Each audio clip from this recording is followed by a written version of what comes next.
Welcome to Violent Vinyl Radio, where we break down the best hair metal albums from the 80s and the 90s. So grab that volume knob, crank it up, and enjoy the show.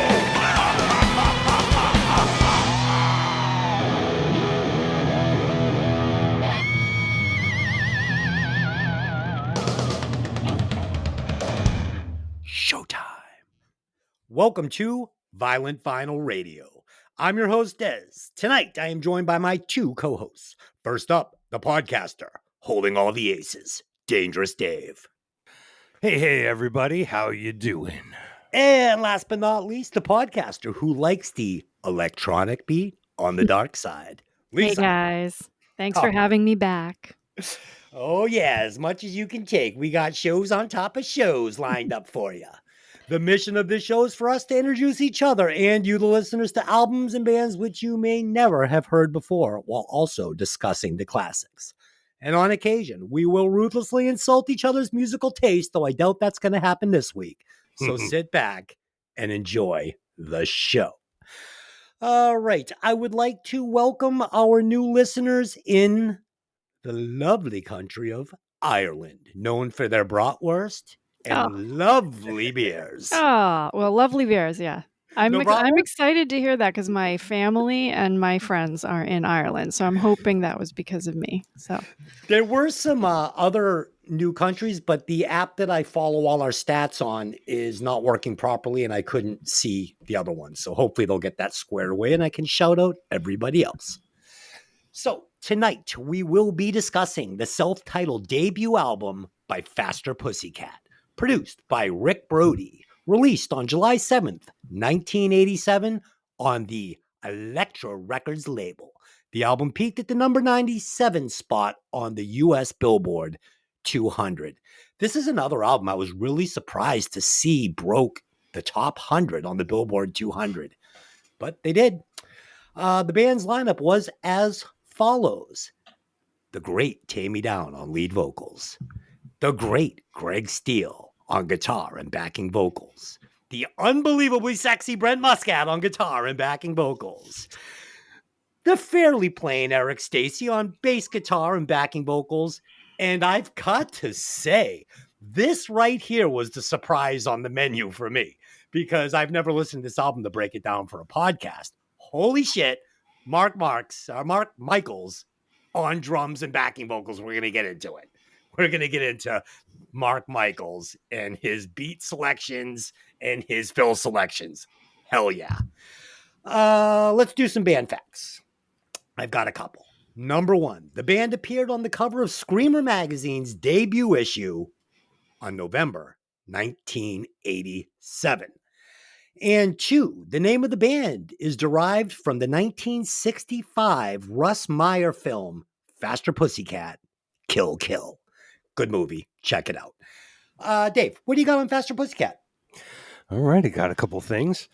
The band appeared in the Sunset Strip era documentary, The Decline of Western Civilization Part 2, The Metal Years, in interview segments, as well as performing the songs Cat House and Bathroom Wall.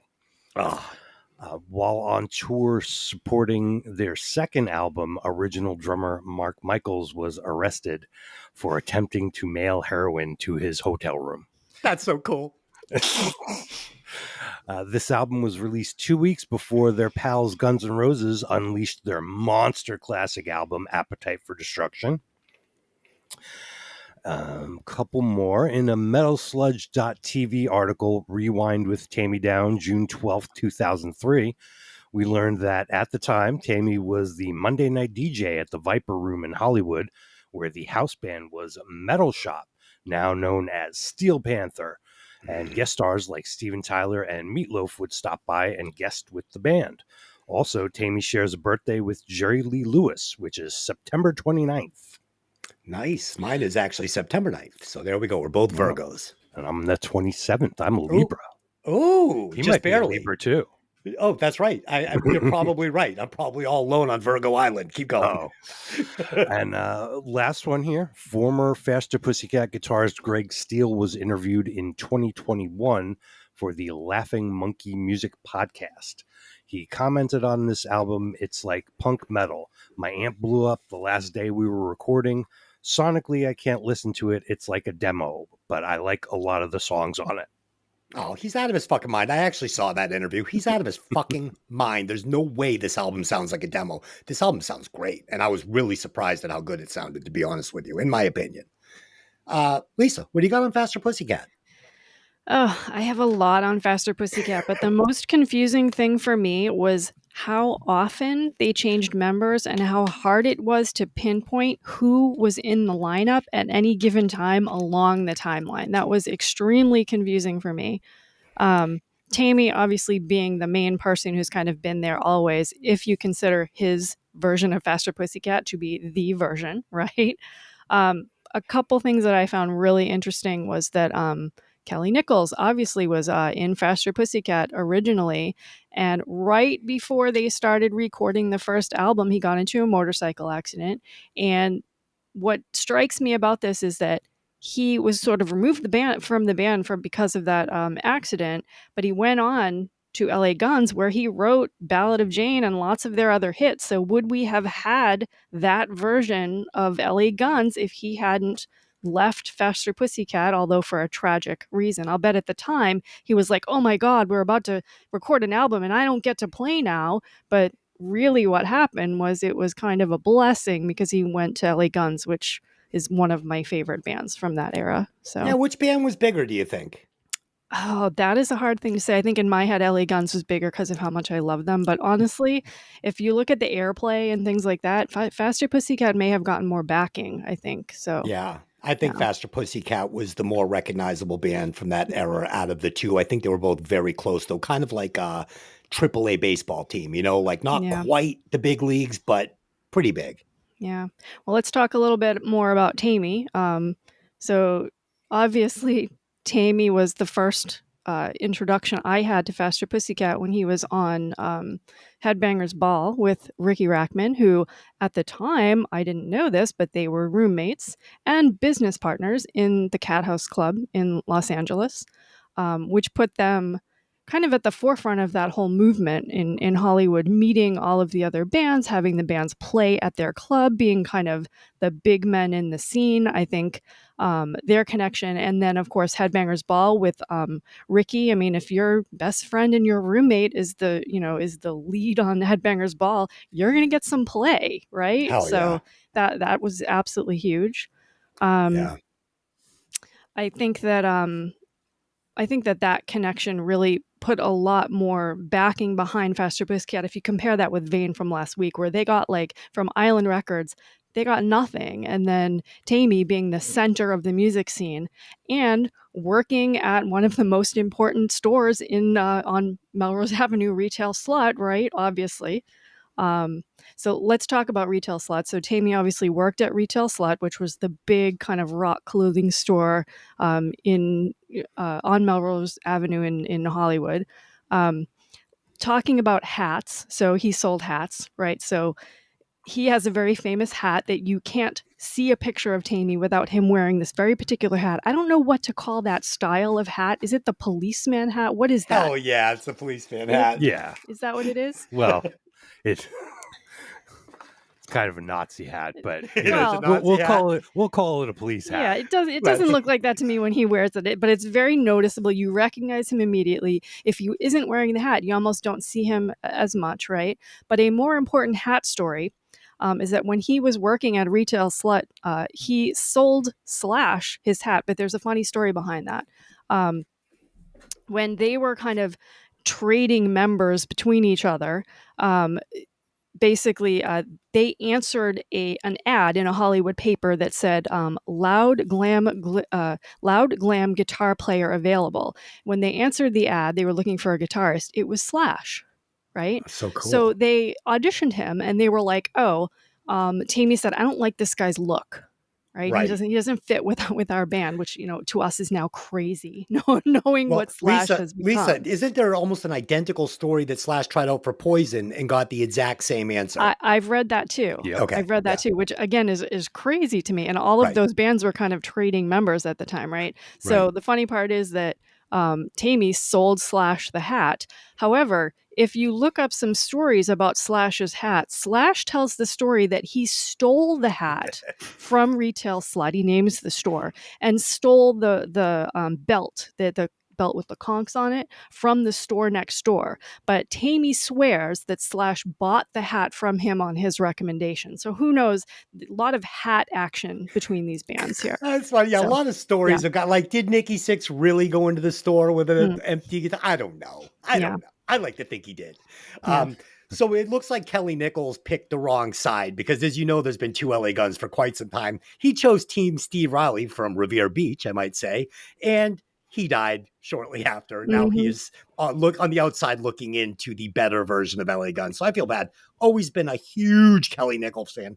Love me some Kelly Nichols, and I'll just spoil it now.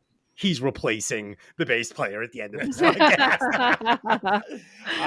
And yeah, you know, like you said, in the music industry, as Dave knows and I know, it's all who you know, really. I mean, that's a big part of getting signed. Right. I remember one of my bands, the Brats, we actually opened for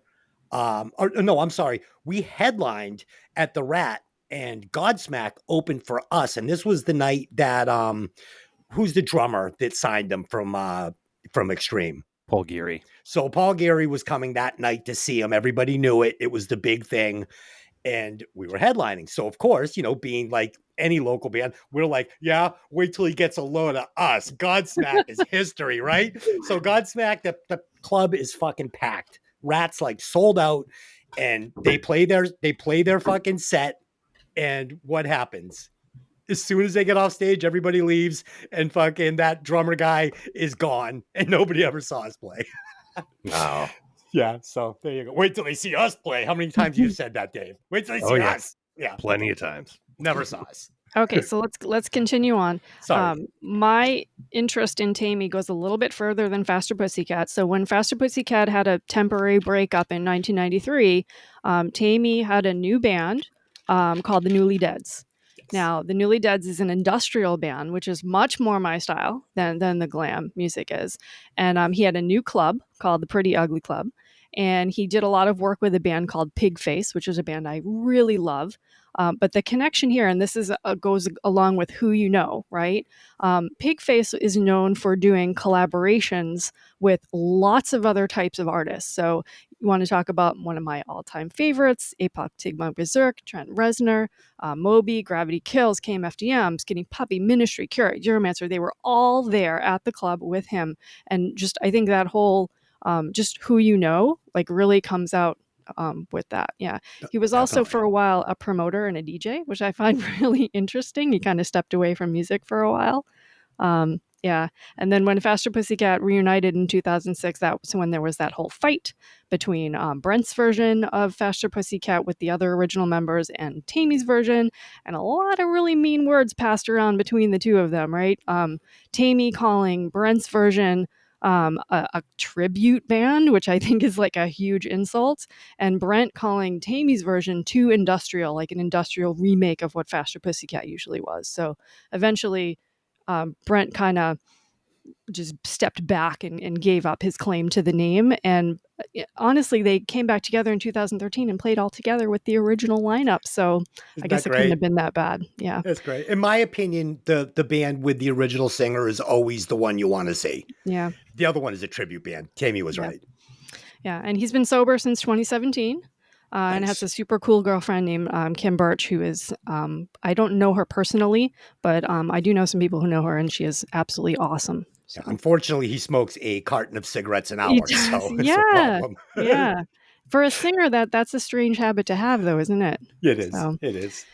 So going into Brent, I have a fun story about Brent, if you want to hear that. Yeah, let's hear it. Okay. So our friend Patty, I say my friend Patty, but our friend Patty, you know Patty. She says hello. Of course I know Patty. Yes, okay. Yes. So back in the day, she worked at the Channel Club. She was like a cage dancer at the Channel Club in Boston. Nice. So one night in 1990, Faster Pussycat was actually playing at, we called it Great Woods at the time. I believe it's the Xfinity Center now down in Mansfield. They were playing there with Poison. So in walks Brent and Eric into Channel Club. So Patty goes bananas and walks up to them and is like, "Oh my God, you, aside from Michael Monroe, you are my god of love." And he thought that was great. And he looked at her and he said, "I love Michael Monroe too." And they connected. So she said to him, "I have a picture of you in my car.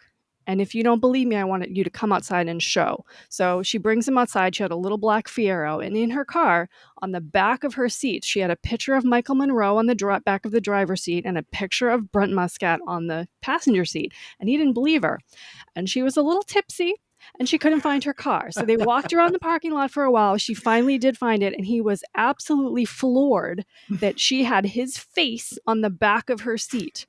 And she got a little reward for that. She got a big kiss for him. So there are pictures of Patty with Brent licking her face, which are absolutely wonderful from back in that time. And actually, she asked for a picture with Brent, and Eric planted himself next to her and, getting ready for the picture. And she said, no, just Brent. Oh, shit. Wah, wah, wah. Yeah. I yeah. love Patty, and I remember that little black Fiero, and her hair barely fit in that tiny little car Yes. because Patty had the biggest hair you've Biggest ever hair. seen ever. Yeah. And in the picture, she also has the big hair. Of course she does. She's wearing that black outfit. I've seen it. Yeah. I just had a couple more facts. Go ahead. You mentioned Mark Michaels mailing heroin to himself and getting arrested. Yes. I found it really interesting. He sprained his wrist the day they started recording "Wake Me When It's Over." Did you know that? Did anyone No. notice that in the playing? That is a true fact. So, Wow. yeah. No. Yeah. And in that Greg Steele interview, some of the other things he said is that he still has the receipts from recording the first album, which he says sounds like a demo, right? The total cost of recording, he claims, was $38,000, right? No way. When at the time, other bands were spending close to $500,000 to record their albums. Yeah. But he swears he has the receipts. Yeah, I'd have that. I find that very hard to believe. This Mhm. album sounds great. Now, if you told me they spent 38 grand on Inside the Dynamite Jet Saloon, I might have said, yeah, maybe. Not that album sounds bad, but I also draw a lot of comparisons between the two bands, Dogs D'Amour and this first Faster Pussycat album. I saw Faster Pussycat at the Paradise when they first came out, and I also was a huge Brent Muscat fan. And I got some strange vibes from him, but we hit it off. Yeah, cool guy. Mm-hmm. So there you go. All right. So anything else, or is that it? I think you've covered No, that's it. I've Okay. met them quite a few times myself, but my stories are not good for this podcast, so we'll keep those to myself. There you go. Yeah, I've always been a enormous Brent Muscat fan to this day. I mean, he still plays, regularly in Las Vegas. He has a band, and he's a Sin respected City Sinners. Yeah, his band, right? Sin City Sinners. He's a very respected guitar player. He still looks fucking like he's 29. I mean, the guy aged like fucking Merlot. It's amazing. Did you read the really strange Wikipedia on that Sin City Sinners band? No. Something in it really kind of ground my gears a little bit. Like it said he is the owner of the band, which I've never seen. Usually you see he's in the band, blah, blah, blah. The wiki says he owns the band Sin City Sinners, which makes me go, like, why would you say something like that? Yeah, it's maybe interesting. It's just a poor choice of writing. Yeah. Like he owns the brand, I don't know. I don't not like the that. band. He doesn't seem like a super arrogant, like narcissist I don't think to me. so either. He seems like a really kind of laid back dude. All right, let's do some opening thoughts, and then we will get into this one. So I put this album on for my review, fully expecting to hear a complete 100-watt album. The question is, did it hold up under the violent vinyl microscope? Let's find out. Dave, what are your thoughts? Opening. Well, yes, I have listened to this before, preparing for the podcast. Of course, I heard Bathroom Wall and Babylon on the radio at the time the album came out. I'll throw out my usual plug for New Jersey's Seton Hall College radio station, 89.5 WSOU. Nice. They played the coolest stuff back then. I got this album on tape in the early or mid 90s when I started to dive into the little more underground rock bands, probably from one of the used record shops around Boston. It was great. Eventually, I replaced the tape with the CD. I was not lucky enough to see Faster Pussycat back in the 80s, but I did get to see them in the 2000s. My band Demon's Alley also opened for them at the Worcester Palladium in 2015. Ooh, that's a nice one. Yeah, it was a good show. Yeah. And Lisa was there. I was Nice. there. I took photos. Yeah. Ooh. Dave doesn't know I was there, but I was there. There's There you photo go. evidence. Yeah. Nice. Also, I got my copy of their CD signed by Brett Muscat in 2002 when he filled in on some shows playing guitar with LA Guns. Awesome. Awesome. Yeah, I've seen him a few times. I think I saw him when I was living out in San Francisco. I'm not sure. I believed it was Faster Pussycat, Dokken, and Motley Crue at the Cow Palace, I want to say. But yeah, great band. I mean, LA Guns, I've seen LA Guns literally probably 35 times. More times than any other band. Hundreds of times. Hundreds of times. Okay. Lisa, had you ever heard the album all the way through before preparing the podcast? Of course, yes. Okay. I heard this album.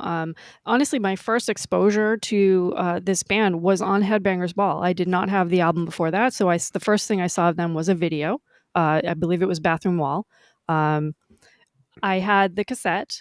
As soon as I saw the cover, I was like, "Oh my god! They look great. They're probably gonna sound great." I bought the album, not really knowing too much about the band, but my memories of this album, I'll just be honest, are different from the re-listen today. I remember this album as being extremely glam and really like sleazy and wild, in the same vein as, I'm just going to say, Poison, which is not a band I follow too much anymore. Pretty Boy Floyd, like really sleazy glam, and he's going no. LA Guns, like that, like all of this very not what it isn't what I remember it. So I have a real love of this band. It's one of the 4 glam bands I still listen to today. I do get confused with the musical chairs of who's in what band and who's in LA Guns now and who's in Faster Pussycat now and who's in all that now. But back then, there wasn't any of those questions. The band was who was on the picture of the cassette, and that's all I cared about. I've seen them. I can't even count how many times I've seen them live. I have more video footage of them, I think, than really any other band. The last time I did see them, I think, was in 2019. They had Ace Von Johnson was guitar at the time. He's not in the band anymore, I believe. He's in LA Guns. He's in LA Guns now. Yeah, exactly, and has been for a bit. Nice guy. He does a lot of work with rescued pit bulls. Oh, nice. Really super cool guy. Yeah. So it was, for me, it was a very visual band. A very, the video came first for me. So yeah. Oh man, that video with that sepia tone, it was so good. Oh, I like that video. All right, cool. Yeah, and honestly, it doesn't matter who's in these bands anymore. After like the second or third albums, I'm tapping out. So, okay, let's rate the singer as always. I had fun doing this last week. It's 1 through 100, 25% on hair, 25% on style and stage presence, 50% on vocal talent. So for me, Take Me Down is my kind of front man. He looked amazing.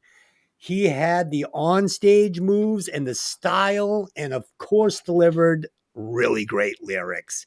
He definitely lacked a little in vocal ability, but much like Tyler from the Dogs D'Amour, both men made up for it in spades with their over-the-top stylistic vocals. You either love it or you hate it. For me, I fucking love it. Killer lyrics. Don't get me started on how cool this guy looked in every single video they shot, including fucking Lame Train and all of them when he went to black hair. I just always thought Take Me Down just is what I would want for the singer of my band. And I want to say something about some singers. So Take Me Down did something that was very smart. When he went into the studio, he recorded what he could deliver live. So when you went and you saw Faster Pussycat, you were going to basically hear the album. I mean, you got guys like Vince Neil. I mean, not a great singer, overreached in the studio. And every time I saw him, I went, oh, fuck, man, this sucks. This guy can't sing. This does not sound like the album I came to listen to. And then you got guys like Sebastian Bach, who are phenomenal singers, but at the same time, he overreached in the studio. And I'm glad he did because, some of the notes he hits, like in, Wasted Time and, I Remember You and 18 in Life. I mean, these are vocal notes he's hitting that I would not take off these albums because they're very special. But when you see them live, you cannot recreate that. And there has to be something said for keeping it in your wheelhouse so you can deliver the album live. That's all I'm going to say about that. So for me, Take Me Down is a 95.1 as a front man. He was fucking killer, Dave. All right. So, yeah, he didn't have the best hair. So we'll go 15 on that. Oh, You know, shit. there's a reason for all those hats.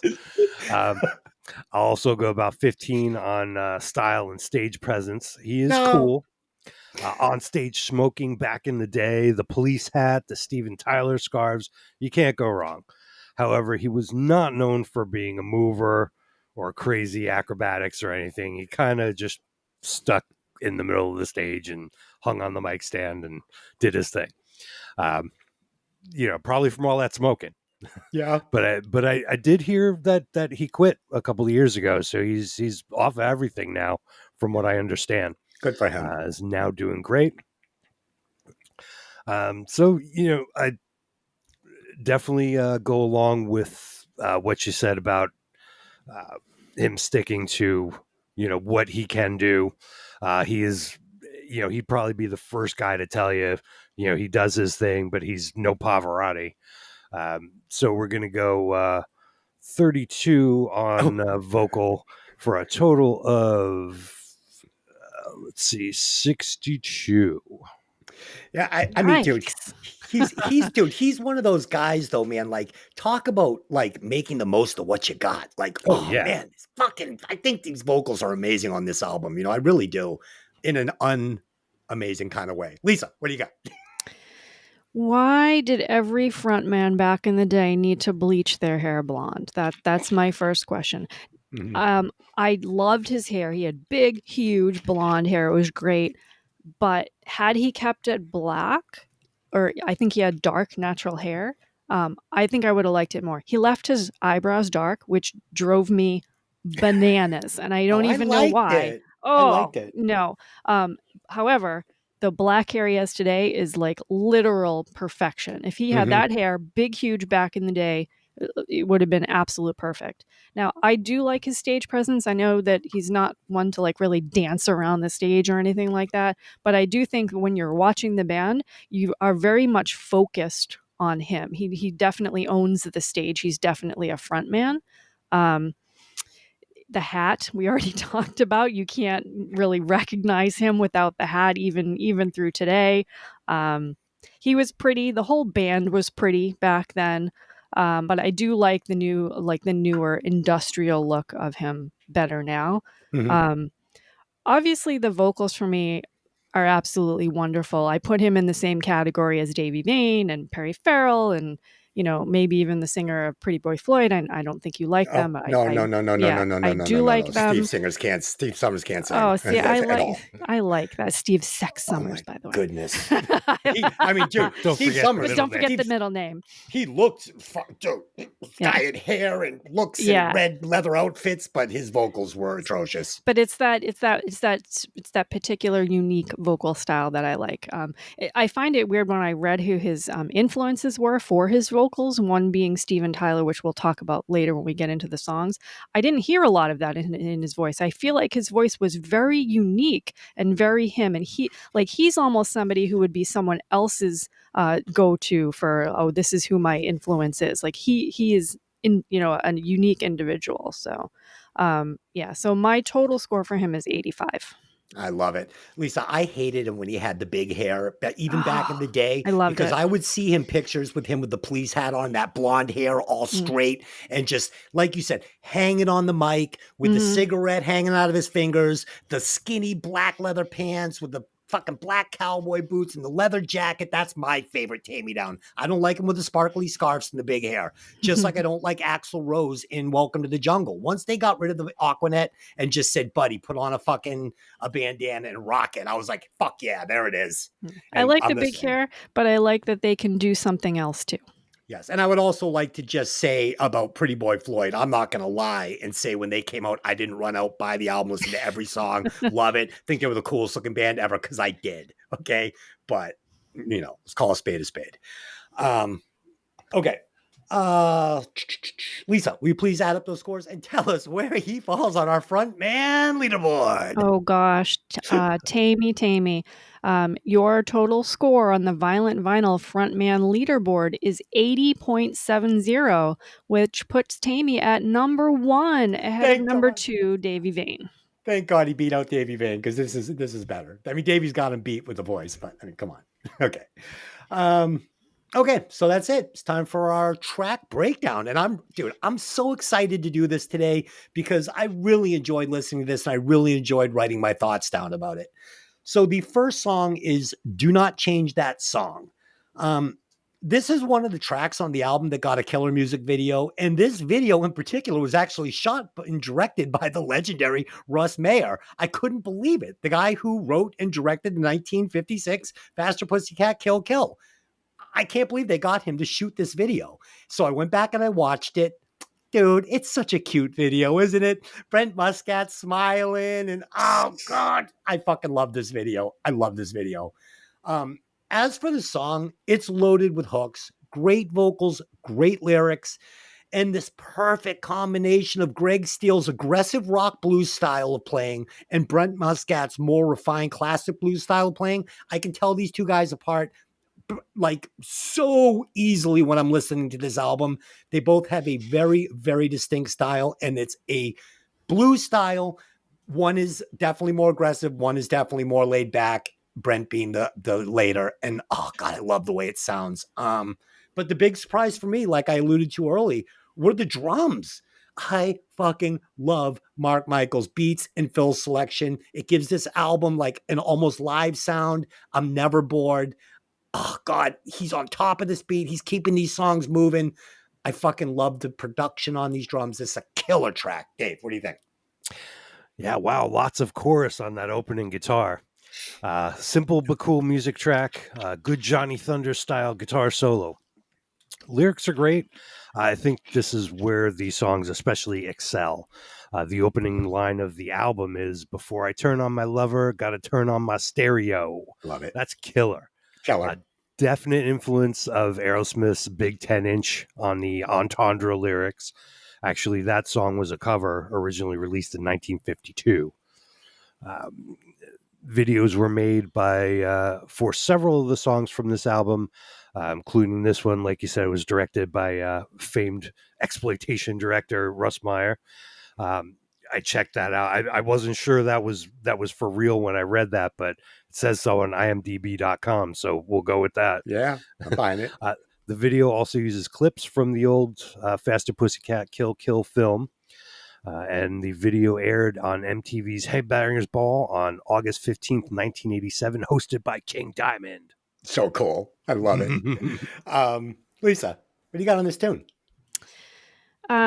So I'm going to vindicate Greg's interview that he did, and I believe it was 2021, wasn't it? Okay. My first thought was, this sounds like a demo.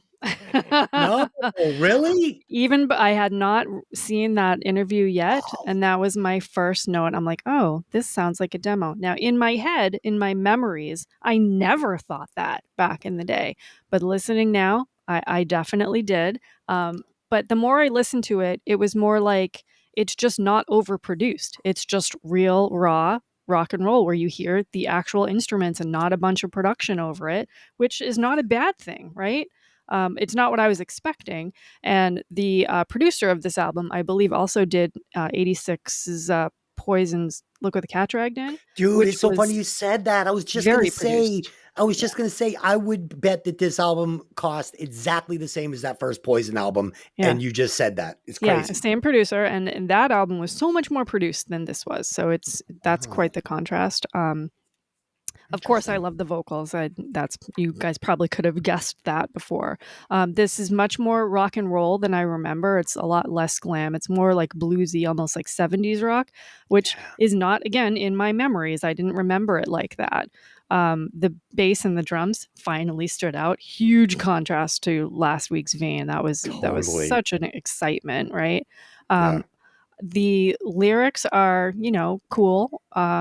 There's a little point where he does a fake English accent on one of the lines, and I went, that's a little weird. But overall, I like the lyrics. I like the vocals. He's able to make some words rhyme that don't actually rhyme by the way that he twists his voice, which I think is super cool. And he had to have planned that when he wrote the song, right, to twist the words in that way. So that was really cool.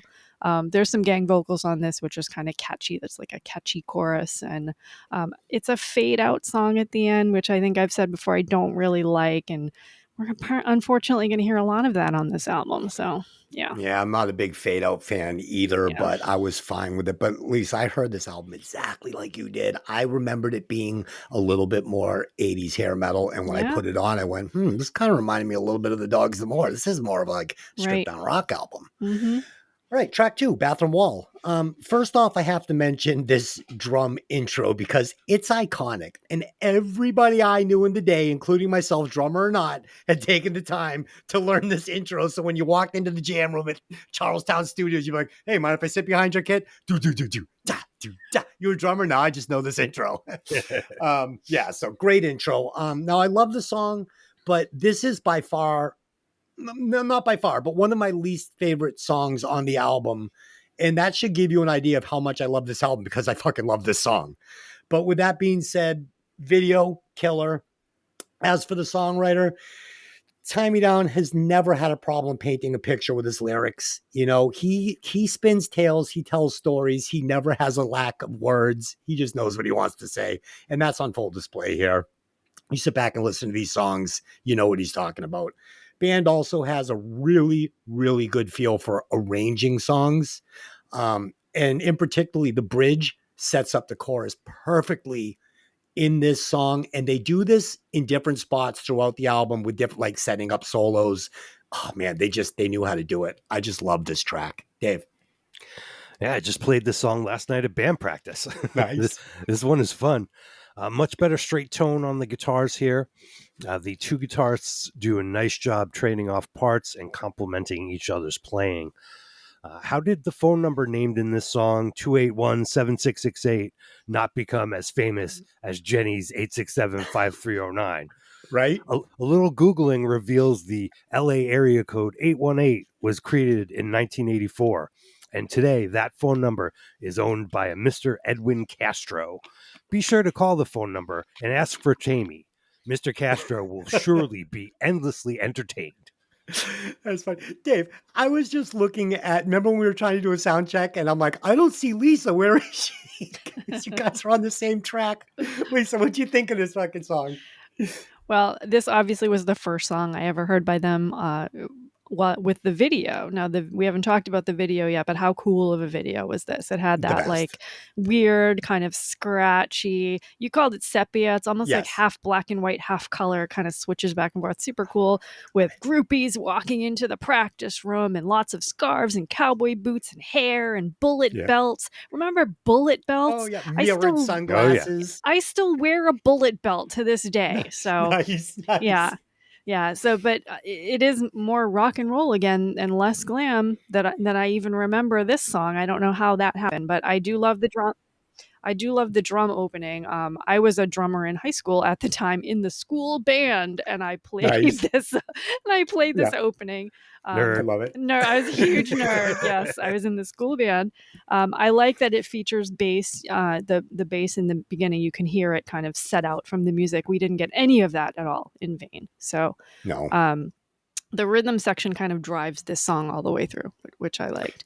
It was kind of like I want to call it 50s guitar licks. Is that the right way to say it? It was very happy and bluesy, bluesy, happy 50s. Yeah, Buddy Holly. Yeah, Buddy yeah, Holly. Yeah, exactly. For sure. Chuck Berry all day long. Yeah, all day long. Yeah. I had the same question about the phone number and why Jenny was so much more popular too, by the way. I like pop rock. Yeah. I like the really long guitar solo. It's not a glam solo. It's a solo that fits this song just perfectly. I like that the bass line was really prominent and pulled it all together. So Yeah, I feel like this is what Mick Mars wishes he could have done on those albums. Like, nobody shreds on this album. You're not going to hear any ripping riffs, nothing. These guys just playing the blues. You know, Greg still plays it a little more aggressively, a little bit more gain. Brent Muscasset, he just lays back, but they're both just playing fucking basic blues guitar, and I love it. I think it's fucking great. So much melody in these solos. Like, I remember when I was listening to it, I was able to hum along with every solo. I knew every note where he was going. I'm like, man, I loved it. I loved it. He Is had a that what you nice got, Lisa? smoky. Anything He had a else? nice smoky scratch in his voice too. Like you could definitely tell he was a smoker in this one. Although Oh, he hides yeah. it very well in some of the other songs, but I think he purposely let it out in this one. Sure. Sure. Yeah. Nothing wrong with And you were that. saying like when they hit those notes in the studio and they can't on the stage. Tammy can on the Oh, stage, yeah. and Yeah. I'll tell you. There was a singer for Skid Row. His name was Eric Ronwall. He was there for a couple of years. He left for health reasons. He could hit live every one of those studio notes. He was incredible. He So, could. yeah, I've watched him. I've watched many of those videos and been sitting there dumbfounded, like, God damn, he's fucking nailing this yeah. album. I was heartbroken when he left. I do some work for them. I did merch for a lot. I've been up close to him, talked to him, and that voice is real. Oh, Everything yeah. about it is real. He's amazing. So. Yeah. The girl they got to replace him, I can't, what's the Hailstorm, name of her band? Hailstorm. Yeah. Yeah. She's great She's, too. yeah, she's She can fucking hit the notes ripping. too. Yeah, She's ripping. absolutely. She's So awesome. I love to go back. I mean, you guys listen to the show, I love to watch live videos of bands of the day. And I've watched Skid Row back in the day to see, in his prime, could he do it? Could Sebastian do it? I mean, not like the guy, not like his replacement, but I mean, like you watch him at Wembley Stadium. I mean, he's in the ballpark, but he ain't delivering the goods like he did on the album. Yeah, the problem with him is that he's very uncontrolled, and so Coked out. I guarantee you they had to work him for 100 takes to get the album, and then he just let it fly live. He just didn't have the control. Right. Yeah. I mean, we did that for the bonus track. We had done "Wasted Time" by Skid Row, and I think that's one of the greatest vocal tracks I've ever heard in my life by a metal or a rock singer. I mean, what he does in that is supernatural. It's insane. One of my Gives me favorite songs goosebumps. of all time. Wasted Time. Yeah, me too. I'm In with a you. Darkened Room on that same album, also great. Yes. But that vocal track is wow. Yeah.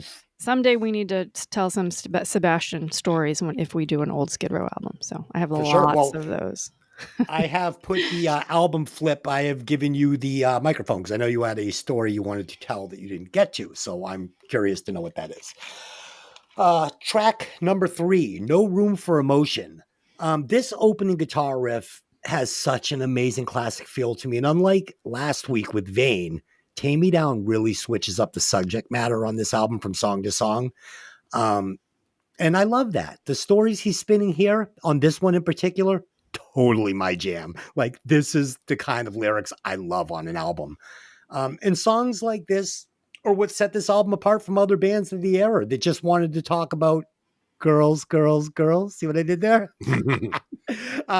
This is one of my favorite tracks on the album. This one's going to be in discussion at the end for one of my favorites on the album. So I love this song, Dave. We're following the 80s rock rule here of the ballad/slow song going in the song number 3 position of the album. Definitely New York Dolls vibe here, like Lonely Planet Boy from their first album. This one, I really like this song, but it seems a little undercooked to me. It's not bad, but maybe they could have taken another pass at punching up the writing here. The guitar solo could have also benefited from a little more experience. These guys sound kind of green from an instrumental skill standpoint. But then I looked it up. According to the internet, Brent was about 19 and Greg was about 23 when the album was recorded. So there's your answer. Yeah, I mean, and also, Dave, really, if you A/B this with so many albums that were out at this time, it really is so different, man. I mean, would I really have wanted to hear this album with CeCe DeVille ripping greasy solos over the whole thing? No, it wouldn't work. It wouldn't work. It was so refreshing to listen back to this and be like, yeah, some 80s hair metal that I can like actually listen to today and take seriously. Yeah, a little more confidence would have been good, though. Yeah, no, I hear you, and you like you said, you hear it on. I hear it on everything except maybe the drums. So, I never gave the drummer a second thought until I put this in to listen to it this week. Lisa, what do you got on this tune? Did you like it? I did like it. I didn't love it. I do love the lyrics, however. I do, like you said, this is where he's getting more deep with his lyrics. And like Bathroom Wall is a very fun and kind of cool song. It's really, nobody writes their number on the bathroom wall anymore. So maybe people don't understand that reference anymore. But that was a more fun, lighthearted. This is a more like a real subject, right? And through the albums going forward, he writes even more rougher topics and rougher lyrics as he goes on. So he's a really great lyricist. I did love that. There's a line, I got no room for emotion. It's like a cloud dripping radiation right on my head. That's so So cool. I love good. it. I love it. I love it. But for the music, I liked the two guitars in the beginning where there was one kind of a rough guitar in the back, and then the guitar that was in the front was like muted or something. I don't know what the term is for that, but I like that. Um, I feel like something is missing from the music. The chord progression, I've heard it There is before. Yeah. there is something missing, an Yeah. organ. Yeah, an organ. I've heard the chord progression before. I feel like the song is a song that's. I Well, mean, it's basic chords. yeah, and how many Yeah. blues progressions are there really? But it was very much like, oh, I've One. heard this before. There's something that isn't quite. That it's like not done. Yeah. Yeah. So Lisa, there's about 10 songs that you've heard from this era that you can sing the lyrics to Every Rose Has a Thorn over, Oh and my it'll gosh. fit perfectly. Yeah, It'll yeah. fit perfectly. Yeah. You know, I wanted to mention one singer since we were talking about singers and albums and who could pull it off. And there was one that's so underrated. He ended up having a problem with his voice and having like some surgeries. And, he's still fine now, but I've gone back and watched like them. And I think it was like the, say maybe the Us concert or something, but that was Cinderella. And Tom Kiefer, what a bad rap this guy got. Everybody thought these guys were like this spandex wearing glam band, and they really weren't. These guys were like legit, like barking at the heels of bands like Aerosmith and stuff. He was a true fucking musician with an amazing voice. He took chances in the studio, but was able to back it up on stage, and he was an equally as good guitar player, playing Les Pauls. I fucking love Tom Kiefer. Sorry. Yeah, Sorry. Cinderella's awesome. Yeah, I go off on tangents. I can't help myself. The Tom Kiefer band, which they still play today, awesome to see live. Yeah. Yeah. I'm glad he was able to retrieve his voice as much as he did, because I know there was a time when he had like a vocal cord procedure that like had it frozen or something, and he was concerned he'd never be able to like really sing again. And if you watch that live Us concert of them, he's doing like Gypsy Road, and it's just like, holy shit. It's fucking outrageous. Really good. Okay. Track number 4, Cat House. I fucking love this track. The production is so good on the drums. They sound so great. Dave, tell me, does this sound like a fucking demo to you? I thought this album sounded clean. Album sounds pretty good to me. Yeah. We finally get this slinky piano, and it's like, where was this on the last song? Where was this on the whole fucking album? I wanted more piano, a little saxophone, go for it. A little organ, go for a little Rhodes, go for it. And a little harmonica. If they dumped all that onto this album, you really got something. But anyway, great bass, killer guitars. The riffs and licks are so catchy, not just on this song, on the whole album. Even that last one, Got No Room for Motion. I love it. I fucking love it. And of course, the song is written about the legendary Cat House Bar in LA that, like you said, was co-owned by Tammy and Ricky, VJ, MTV, Headbangers Ball. This tune is a blazer, but I have to ask you too. So I always thought Ricky Rackman was kind of a goon back in the day. Like I thought he felt like the guy that like was like, hey, can I get you a beer, guys? Like, I got long hair too. I don't really do anything. Like, I always just kind of like didn't like him, but now he's kind of punk rock and cool. Like, I don't know. Ricky Rackman grew on me. Dave. Yeah, I think he got just sort of painted in a bad light by his exposure on Headbangers Ball. Yeah. And we didn't have the full picture. Yeah. I know Motley Crue used to go on there and like pick on him and like give him fucking noogies and like break his set and shit. Headbangers Ball.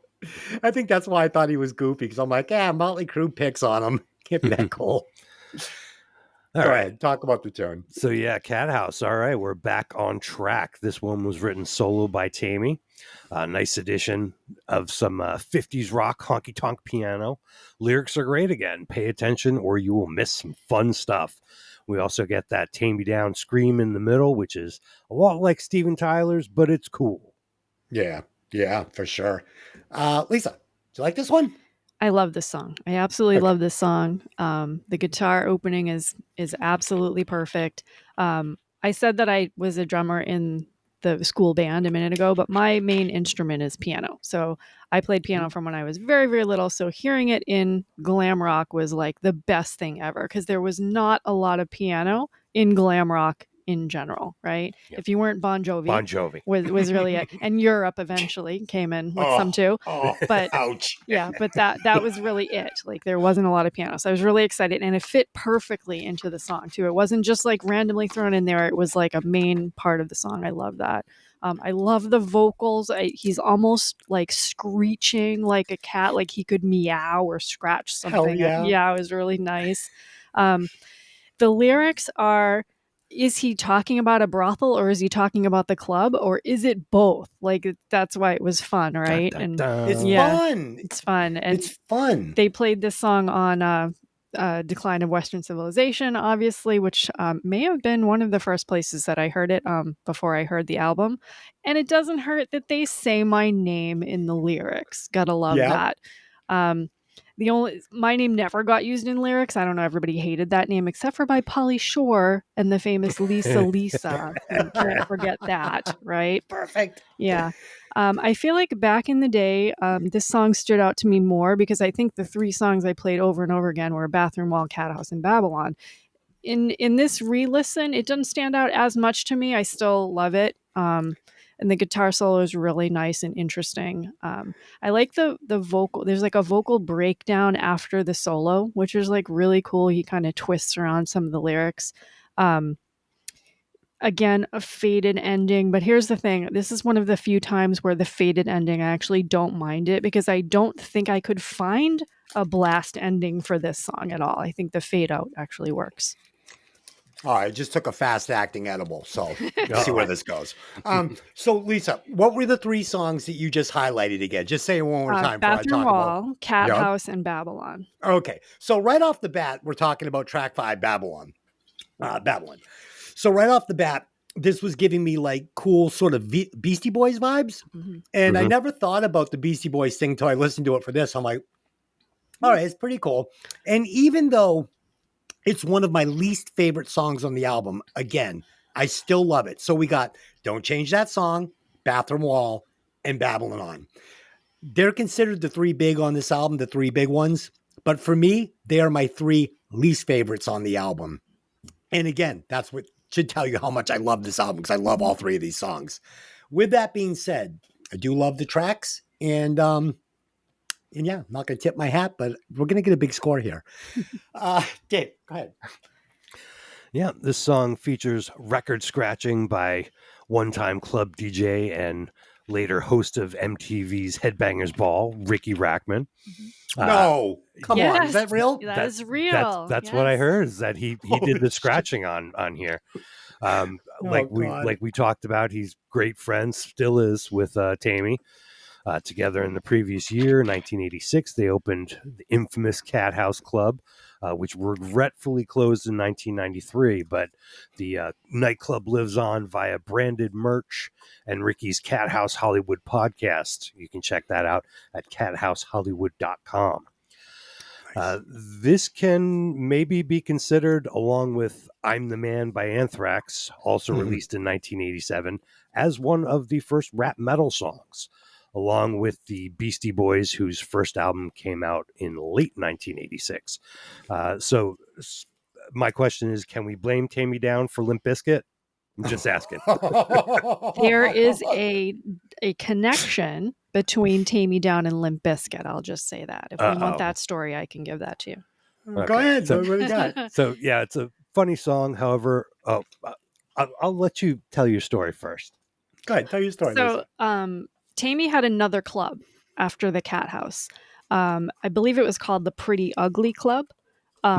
and it was kind of centered around his band, the Newly Deads, right, which is an industrial band. So this was around 1999, and the bands that were big at the time were kind of in that category of nu metal, if you will, which was Limp Bizkit, bands like Limp Bizkit and Crazy Town and Evanescence. And do you remember that movement?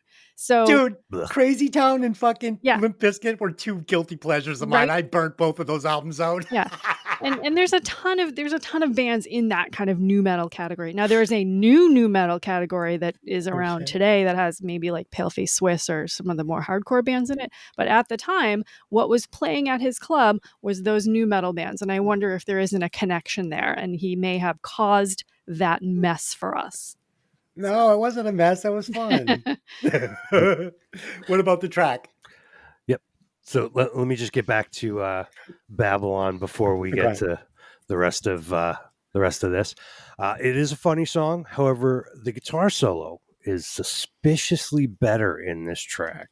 Talk to me. I did a little research, and I found an article on vwmusicrocks.com from 2022, a 35th anniversary tribute to this album, that says that solo was played by guitarist Mitch Perry. Bingo. Whoa. No shit. I never noticed. I'm going to have to go back and listen now. Yeah. Cool. Lisa, what do you got? Lisa, do you play blues piano? I can play any. I'm classically trained. Dave, we got to do a tune. We got to do a tune. Well, let me make a statement. I'm classically trained, right? Yep. Classical music is my center. I can play blues music, but here's the problem. I don't have that improvisation gene that you guys do as musicians. I have a very mathematical and scientific view of music. Do you know what I mean? So, like, I have to know what I'm playing before I'm playing. I can't just come up with it like you guys can. Sure, So, you could. I You don't think I absolutely can. could. Yeah, if you hit record, you'd play something, it'd be great. Practice. It's all about math for me, man. It's not art like it is for you. I wish it could be, but I just don't have that. I don't have it. I got to get Dave back on one of my tracks after hearing that lead he played on the intro. I'm like, fuck, I need to get this guy on a couple of my songs. Lisa, talk about the song. Okay, I love this song. I love the little pussycat voice that goes through the whole song. I remember back in the day thinking, wow, this probably bothers people a little bit, like it might grate on their nerves. I loved it and could not get enough of it. It's very Hollywood. It's very Hollywood vocals. It's very Hollywood sound. I love Tammy's voice when he does that little on and on. Oh my God, that is like the best part of the song.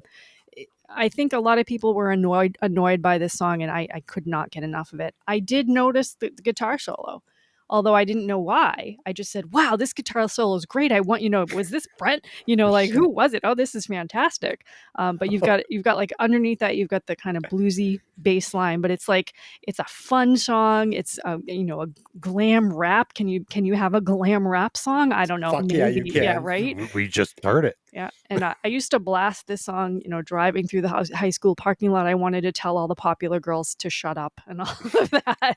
Shut up. Yeah. Fantastic. I loved everything So about it. is this the one that went to 98 on the Billboard 200? I think the whole album. Or was it Bathroom Wall? When I couldn't find any. Oh, so that wasn't for a single track. That was just the album went to 98. Yeah. Oh, okay. I didn't find individual performance. Holy shit. Okay. Time for me to make a confession.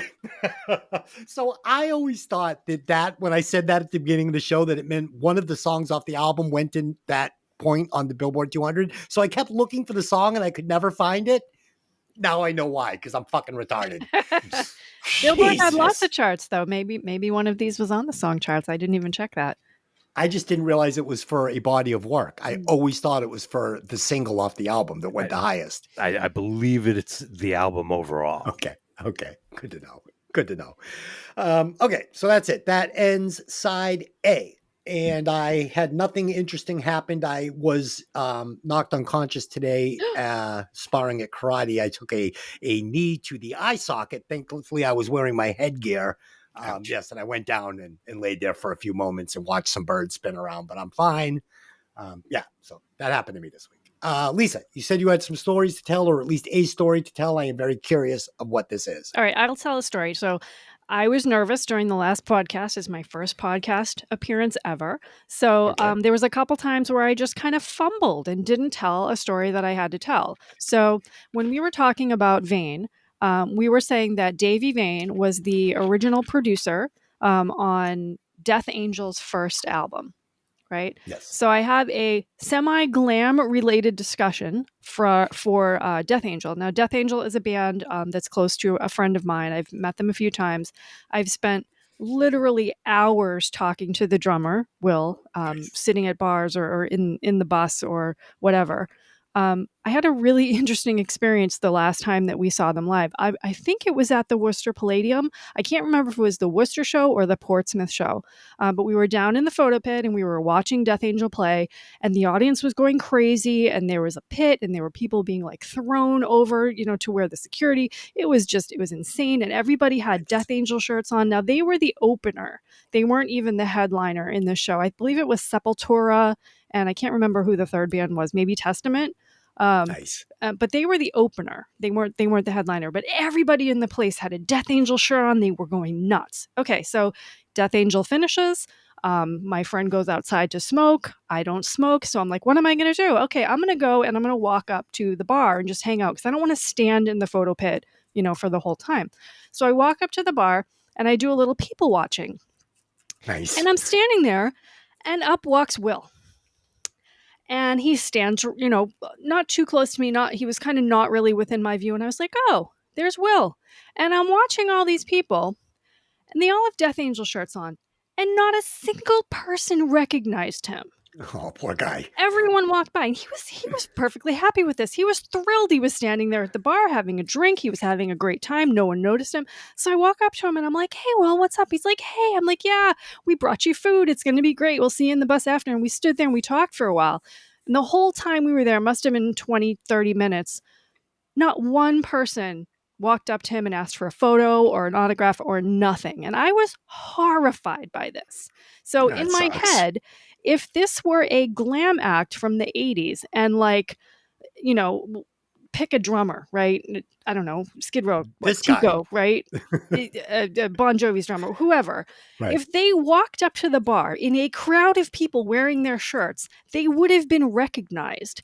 And it's kind of like that contrast of how important looks were in the glam world and how they're just not in other music. Yeah. So, well, I mean, he was the drummer, and not to say anything bad about drummers, but it's like, even back in the day, like if the drummer of Faster Pussycat had walked up to me at the bar at the Paradise, I wouldn't have known who he was. Really? I would have recognized him. No, oh my I wouldn't have known gosh. who he was. Wow. Same with the drummer of Vane. Like, I couldn't draw you a picture of him. Like, Oh, if there was a bank robbery and he was a suspect, and I was like explaining it to the the artist at the police station, you'd never find him. Okay, you'd never find this guy. Yeah.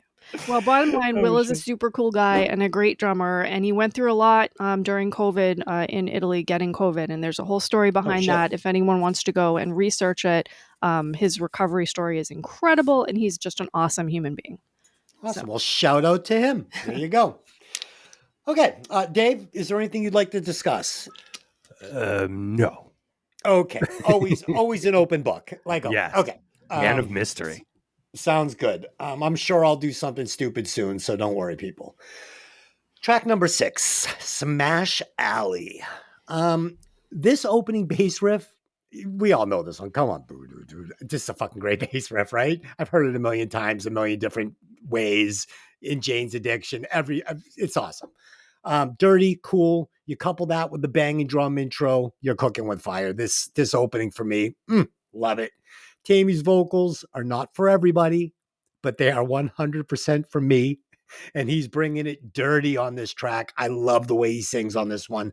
I love the lyrics on this track. Incredible. And the variety is really the charm of the album for me, similar to Inside the Dynamite Jet Saloon. It's not that you're listening to this and you're like, oh my God, these are the best songs I ever heard. This guy's a great singer. No. It's because they're just cool. They're cool songs. And the guy is almost like, these guys were almost like reading poetry, the way they're delivering their vocals. So much inflection and just, you know what I'm saying. If you've heard him, you know what I'm saying. Great album, Dave. Yeah, we got a drum intro and a cool riff to start the song, kind of a spy vibe. We get a Yeah. little wah-wah pedal on one of the guitars that changes the sound up nicely. The lyrics are quite descriptive and detail the real dark side of the streets. Love it. And can we open up a rock club called Smash Alley? That would be fucking awesome. Fuck yeah. Yeah. It's a good club Lisa. name. It's a good band name. Somebody needs to take that name. Oh, Hell yeah, Demon's Alley is kind of similar now, isn't it? Oh, that is very Oh. similar. It did not Okay. come from there. Okay. I'm pretty sure there is No? a Okay. band called Smash Alley. Probably. Lisa, what do you got? I love the bass opening. I love bass in general. So, like, Step Over to Another Band. Obviously, you mentioned Jane's Addiction, of course. Skid Row, second album, Slave to the Grind, Monkey Business. The Rachel Bolan, awesome, good, awesome bass player. Just, I love hearing just solo bass. It's just amazing, and you don't hear it a lot in glam. And especially like when we went back to Vane, you couldn't hear the bass at all, and that was There like was no horribly. bass. There was no bass, right? So No bass. this was really nice for me. This is a darker, grittier song than some of the others would be. Even though the vocals are kind of that same screechy tone, I really like the lyrics, except for maybe the one part about she's only 14 and in the Ugh. 7th grade. And I went, please don't be singing about a little girl, but you know, Dark Side of the Streets. He was like Kip Winger, hold my mic. Yeah, right. 14 years old. But you I know, can go. there's a story here. You know, Ricky was a young boy. Skid Row was a story. This is a story. I like songs that are stories. Lipstick Junkies and Runaways in Smash Alley. Yep. Come on, how great of a lyric is that? Fucking fast. It's Say amazing. goodbye to your mama if you're gonna hang out there, kid. Yeah. Very raw guitar solo. I mean, again, I'm not a guitarist. I don't know all the fancy terms, but it didn't seem to have like a lot of effects on it. It was just kind of just like a raw, you know, it fitting nicely with the song. It was too short though.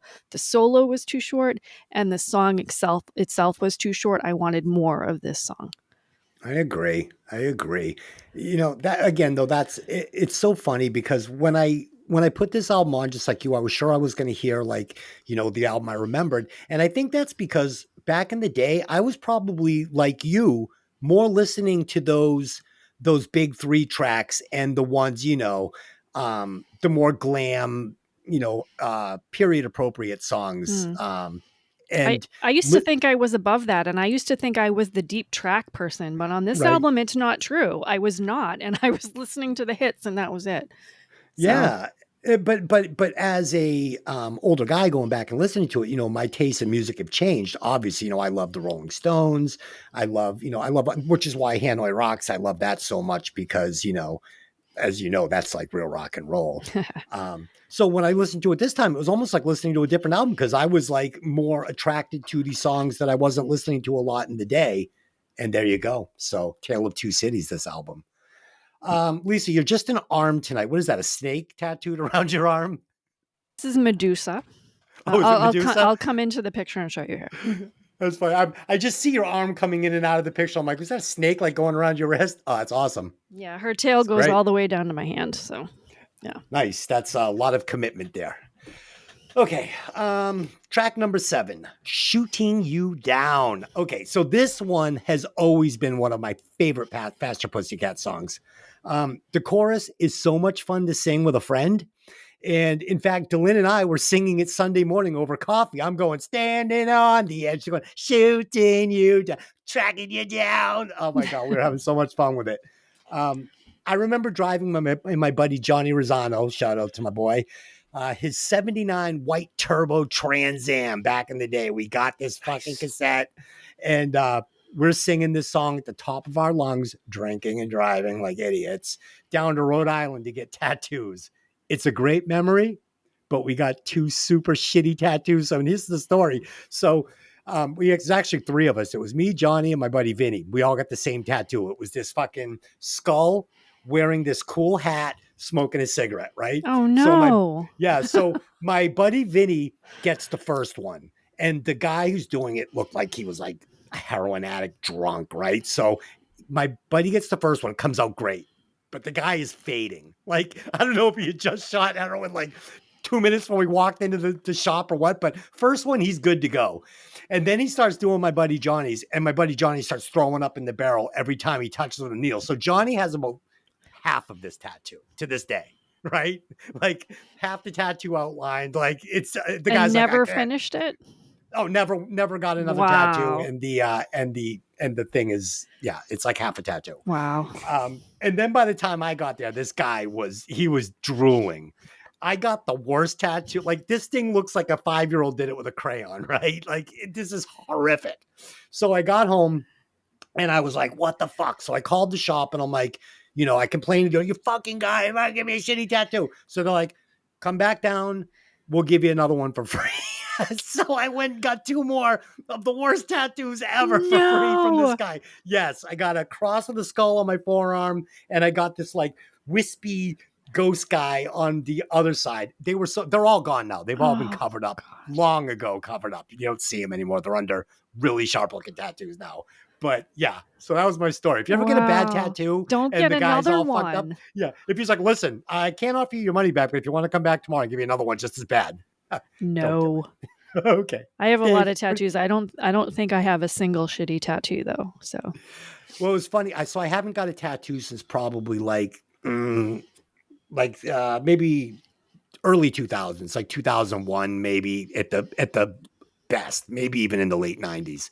And there's so much, like it's advanced so much since then. So I took out $2,000, as I said, and I got a giant tattoo of Jesus on one side of my neck and a giant tattoo of Mary on the other side of my neck. And they're just the most beautiful, unbelievably bright, crisp, amazing tattoos you've ever seen.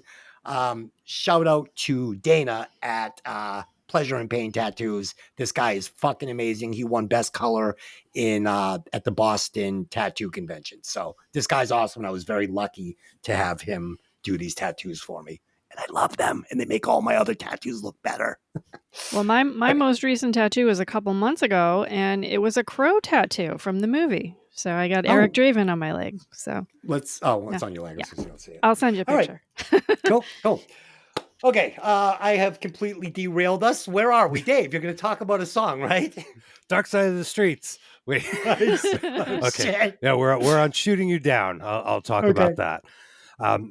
Now that I think about it, I'm pretty sure I may have heard this one on the radio too. I feel like this could have been a hit.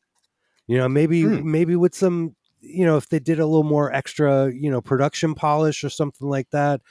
This one was also written solo by Tammy. But this song could have been a hit. This was really good. The effect on the guitar solo is nice. Varying up small things is a great way to keep it sounding fresh. Not sure if the producer is Rick Brody. Is that how you say his name? I'm not sure. I think it's Brody, but I'm not sure. Okay. Yeah. Well, I'm not sure if that guy. He also produced, like we talked about, Poison. He also produced Joan Jett and the Dogs D'Amour. Dogs D'Amour, yeah. Wow. I'm not sure if he's responsible for that or if, it was the band guys just asking for, this and that. But, it was a good call on whoever decided. Yeah, it's killer. I watched a video of the Dogs D'Amour live on YouTube not too long ago, and Tyler cuts himself so deeply in his stomach that he bleeds out and just faints and smashes his head off the floor and just lies there and dies in a puddle of blood. They have to come take his limp, unconscious body off the stage and rush him to a hospital. The guy is fucking nuts, man. Love him. Love him, Lisa. Go. The edible is kicking in. The edible is kicking in. Oh, shit. So I can tell right from the beginning of the song that it's going to be fun. The lyrics are cool and maybe a little vampiric action in there. When you start to feed leaking through the basement of my soul. I've been on fire before, but I've never felt so cold. Oh, it's so good. I love the kind of shout back chorus that you were singing earlier. That's like so much fun, and everybody sings it. It doesn't matter who you are, you're going to sing along to that. Is this song a reference to turning a girl down, or is this a heroin song? I don't know. I don't know either. It could be either, right? It feels like a relationship gone bad song. Yeah. But I kind of like that you can't really tell what it is. Yeah. The fade ending is not as bad. It's much shorter than some of the other songs. I like it. I think, though, for today, this probably isn't a song that I'm going to listen to again today. It's a little too sweet and sugary for me. But back in the day, I thought it was fantastic. So Lisa, you know what you said though about having these lyrics you can kind of interpret different ways. For me, that's good art with anything, with a movie. People see it different way. The Matrix, how did it end? Fight Club. People have their own thoughts, and this album's kind of does the same thing. You can listen to this song, can mean a lot of things to a lot of people. yeah, Good art. Yep. Good art. All right. City Has No Heart, track 8. Again, with this song, I absolutely love the lyrics. The song has the classic rock vibe. This is definitely one of my 3 favorite tracks on the album, and there are 3 that stand out for me. I love the play between Brent and Greg on this, especially in the intro of the song. It's so fucking cool.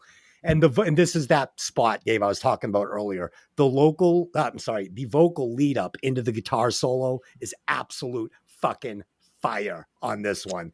And they hit this trick again and again on the album. It's a great formula. It works every single time. And the thing that just really stands out again is this band knows how to arrange a song, or whoever produced them knew how to arrange a song, because they're all arranged perfectly. But like Lisa said, they could have used a couple of endings where they just decided to end the song. And they had these great intros. They just needed to do that again at the end. Fuck. Dave, go ahead. Yeah, the song sounds good to start. I like the intro guitar solo. It's like a little extra melody there. And a great breakdown, too, before the solo. I bet that was a solid time during their live show for the band to catch a breather, down a shot or two, and maybe introduce the band. Sure. Waste some time during the show. Smoke a pack. Sure. Yeah, this song, along with many of their others, do have a good bounce to them. And I'm going to shout out to the drummer for that and give him some credit. Yeah. Oh, these drums kept this album going. It kept it interesting. Lisa. Yeah. I mean, I like the song. It's okay. I don't think it's great. I'm getting a little tired of the blues songs at this point. I want maybe something a little different. That's not that blues is bad. It's just not like really my thing. I think this is one of the songs where my memories don't fit with the album. Like, I thought it was more glam. This is getting a little tired for me. It doesn't fit with my memories. Oh, no. And maybe it was because I was doing a lot of rewinding all the time to hear the other songs, and I kind of maybe didn't listen to this one as much. I do like the chorus. I do like how Tammy's vocals are really expressive, and the little no, no, no in the back is really nice. I like the lyrics of this song a lot. I like the story that it tells. Tammy came to LA later than a lot of the other guys. He wasn't around until I believe it was 84 or 85. So at that point, Motley Crue had 2 albums out already. He missed that whole beginning of the LA scene. So I feel like this song is kind of like, ugh, I'm getting sick of LA. It's, there's nothing left here for me. And every day a bunch of guys comes here on a bus, and it's all the same over again. Just people trying to be famous and nobody having like real soul. So I like that story. Another fade out ending. Now, I've seen this band 1,000 times live. They've never done a fade out ending live, but I can't hear in my head how they actually finish these songs live. Like, I want to remember that. So I want to go back and listen and see how they're ending the songs. Dave, explain to me how you do a fade out ending live for the listeners at home that don't know. You either A, don't, or you're on one of those TV shows where you're lip syncing to your album. Oh, shit. Yeah. And you did watch that Motley Crue video I told you to watch, right? Yep. How cool was that? That was so pretty cool. Okay. Sorry, Lisa. Keep going. No, that's all I had. Oh, okay. Off you go. Okay. Track number 9, Ship Rolls In. Again, this track just plain fun to sing along with. Who doesn't like to sing this song? Got my feet in the sand. Oh, it's all so good. We get another really catchy guitar riff to open up the tune, but it has a touch too much reverb, which I thought was very strange. They hadn't made this fub on the album up to this point. This guitar, way too much reverb, and how good the drums sound and how sparing they were with the reverb on the drums, it really made the guitar sound that much worse for me. It was a problem. but whatever. It's kind of how things were done in the 80s. They were like, can you put a little reverb on this so it doesn't sound too rock and roll, too Rolling Stones? Again, drum sound, perfect, just the right amount of effects. Love his playing style on this one. It's super snappy, full of energy, keeps the track moving. And like I'd said earlier, by this time, I had made the determination that his playing is giving this album a slightly live sound to me. And when I saw them at the Paradise, it sounded just like the fucking album. It was perfect. Probably beating a dead horse, but Tammy's vocals and lyrics, amazing. Dave, what do you think? Yeah, great punk rock guitar intro. You can hear the noisy amp when the second guitar kicks in. Sort of bugs me, but it's also pretty street trashy too, so that's Hell cool. yeah. This one was written by Tammy with Greg Steele. Great lyrics like, I don't have much, but I got a lot of personality, and that's all that counts. And of course, the Aerosmith tribute, you got to eat right through the bone, got to chip away the stone. Love it. This song seems like maybe it was written pretty fast under pressure to have enough songs for the album, but it's a good one. You can relate to being the underdog and hoping for that big payday. Hell yeah. And then still getting waiting it. for mine. Yeah. And then getting it. I'm still waiting for mine. Lisa, what'd you think of this one? So the highlight of this for me was the drums. I loved the drums in this. It was the thing that stood out to me more than anything. And of course the bass comes along with that. But again, I'm still tired of kind of this style. I don't like Rolling Stones, and I know, Oh, what? I know, Boo. I don't like that style of music, and there's too much at this point. I do love the story in this song. I love the lyrics. I love I'm wearing thrifted clothes and I don't have a dime, and it's a long way from the bottom and a short drop from the top. I love that. It's a great lyrical song. I do like this song better now than I did then. I will say that. I think this was back in the day. This was my least favorite song. So, yeah. Okay, track 10, the final song on the album. So this is unfortunately the song they should have left off the album, and it would have got 100 watts. I'm going to tip my hat. This is the song that made it not happen. Bottle in Front of Me. This is the only song on the album that feels like a filler track, and it does feel like a filler track. But with that being said, it's completely flushed out from beginning to end. It's just not a great song. Yeah, it spoke to me in the day. I remember this one because I was a little fucking inebriated fucking psychopath. So I remember loving this song, getting drunk and listening to it. But not now. The strength of the tune is the guitar riffs and the sleazy tone of the song. The weak point, unfortunately, here is it doesn't have any hooks, and Tammy Down is really struggling to find his footing on this one. He's going to his trick of doing that, and he is just, it's over. Like, it's not working. If this whole album had these vocals on it, this album is a piece of shit and it wouldn't have worked. So I wish they'd left this one off the track and just ended it on the last song. Would have been fucking perfect. Dave, what do you think? Well, extra funky riff on this one. Tammy lets out his best Steven Tyler howl right at the top. The whole song is based around the old chestnut. A bottle in front of me is like a frontal lobotomy. Yeah. The bridge part is so trashy, it's great. And the guitar solo is ready to fall apart any second. I'm sure Johnny Thunders was proud. Holy shit. Oh, Lisa, did you like this song? I did like this song, and Oh, I'm no. sad that you didn't. You have no taste. I apparently I don't. My main comment on this is that this is the first time I'm hearing some of his vocal influences that he states. So when I read who his influences were, and he said Steven Tyler and Michael Hutchence and some other guys, I was like, I don't hear any of that. He's got such a unique voice. This song comes on. Steven Tyler may as well have been singing it because he was doing I don't want to call it a tribute. He was doing a impression, like a karaoke, like an impression. That's what it was. It sounded so much like Steven Tyler to me. I was shocked. And usually I don't catch this kind of stuff in songs, and it's shocking that I caught it. It's very glam. Every song back in the day was about glorifying how much you're drinking and what your addictions are. What Mr. Brownstone, Guns N' Roses, right? It's like that's the same story as kind of everybody tells. It's fun. I like it. Is it a musical masterpiece? No, absolutely not. But it's super fun. So So finally, I get to attack. So this song, Oh, no. okay. So the rest of the album, "Tame Me Down" was doing "Tame Me Down," and like you said, this album, he's trying to impersonate Steven Tyler, one of the greatest rock singers of all times, with an amazing voice, can carry a tune like nobody else, and harmonizes like fucking Liberace. This is not I don't hear Steven Tyler at all. I hear a Really? fucking monkey fucking a football. This Oh, guy doesn't have the no. vocal talent to sing up.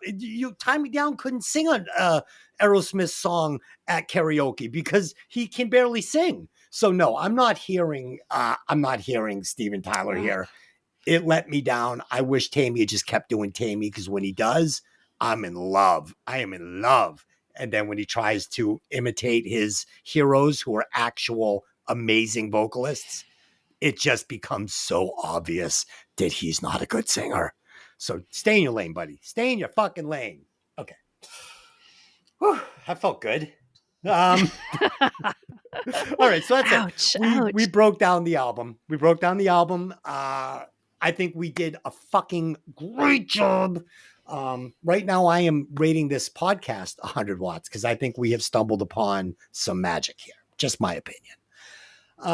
So let's do favorite songs. Favorite song: "Shooting You Down," "City Has No Heart," "No Room for Emotion." I can't pick one. It's a 3-song body of work. It's my favorite song. What song I would cut? I think it's obvious. "Babylon On" would be the one I would cut, actually.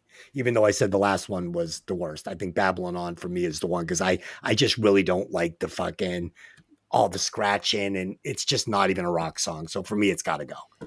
I would remove Eric Stacey and I would replace him with Kelly Nichols, the original bass player from Faster Pussycat. That's what I got. Dave, what are you going to do? All right, favorite track, Cat House. I would cut. Well, there's really nothing to cut. The whole album is only 36 minutes. It's super old school. Nice. Babylon is the easy choice. It's kind of a joke song, but I bet it's where everyone knows them from, at least from back then. That's where it got them attention. No Room for Emotion could have been spruced up. Maybe, if they had left that one for the second album to give it a little better treatment. For replacement, I actually did start off with having Kelly Nichols stay in Faster Pussycat.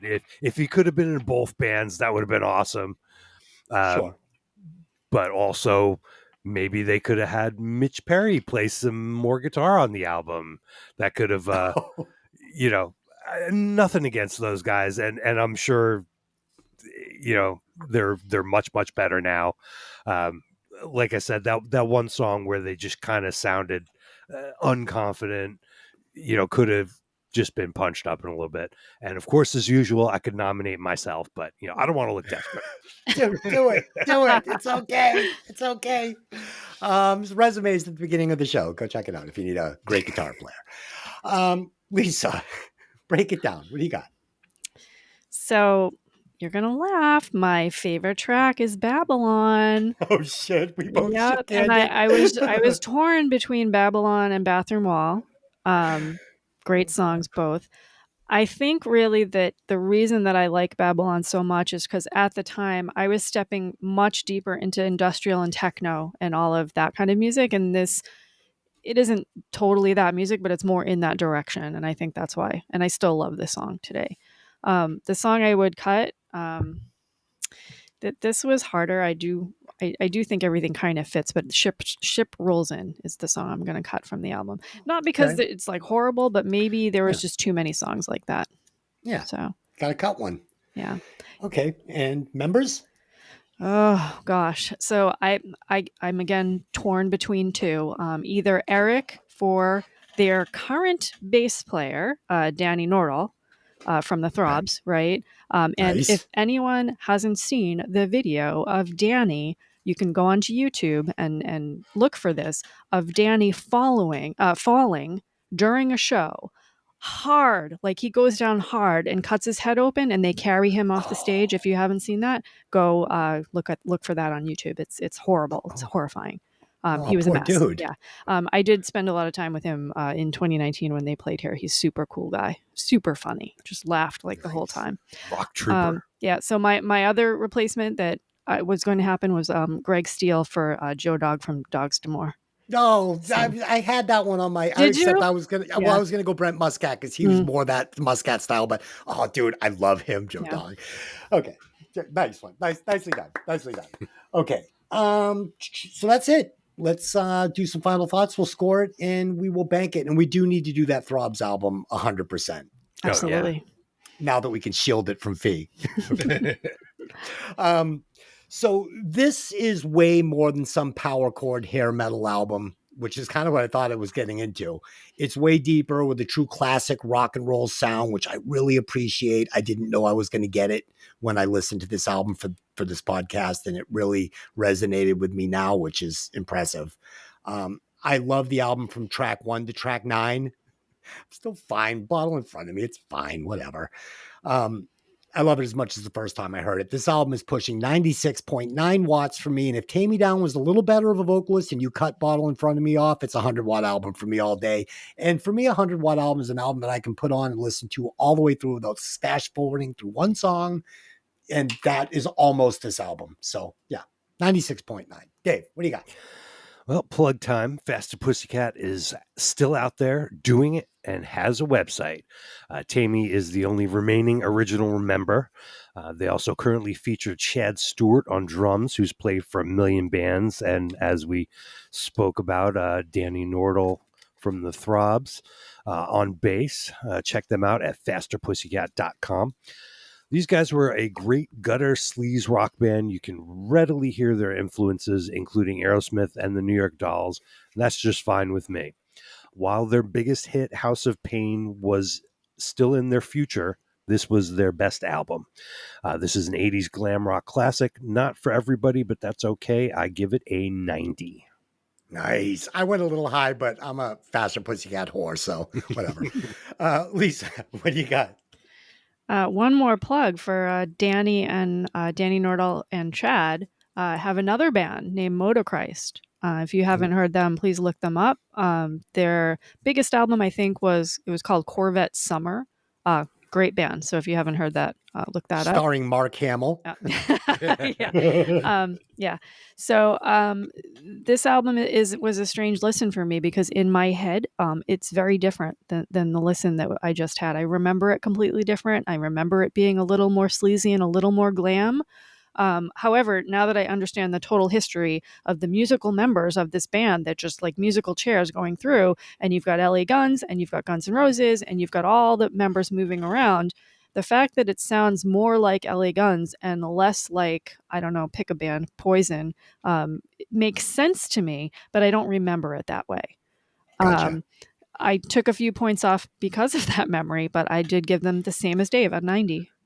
Ooh, that's a pretty big score. That's a pretty big score. So calculate those scores and please tell us where it lands on the Violent Vinyl chart. Okay, on the Violent Vinyl album chart, Faster Pussycat's debut album, self-titled, is sitting at 92.30 watts. That puts it in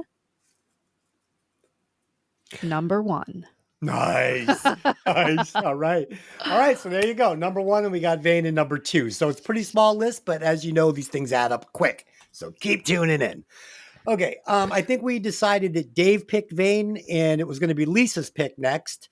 I would like to remind everybody that this show is hair metal from the 80s and 90s and other rad music. Okay. And you have to say that because of what I'm about to put in front of you.